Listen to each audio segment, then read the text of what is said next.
सगळं संपलं ज्या दिवशी अशी फिलिंग येईल किंवा तुमच्यासोबत कोणी नसेल, तुम्ही एकटे पडाल आणि हार मानाल, तो दिवस खूप कठीण असतो. कारण तेव्हा आपण पूर्णपणे हरलेलो असतो. कसलेच उमेद राहत नाही. सगळ्या गोष्टी चुकीच्या होताना दिसत असतात.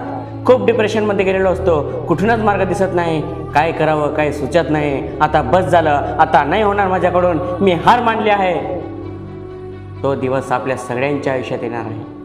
तेव्हा काहीच करायचं नाही. सगळं सोडून एका शांत ठिकाणी बसायचं आणि कुठे चुकलो काय चुकलो याचा विचार करायचा. त्यानंतर आपल्या आईवडिलांचा विचार करायचा की जर ही गोष्ट त्यांना समजली तर ते पूर्णपणे तुटून जातील, संपून जातील. नंतर तुमच्या स्वप्नांचा विचार करायचा की जर तुम्ही आज हार मानली तर ज्यासाठी एवढे त्याग केले, एवढी मेहनत घेतली, एवढ्या प्रॉब्लेम्सला फेस केलेत, त्याला काहीच अर्थ राहणार नाही.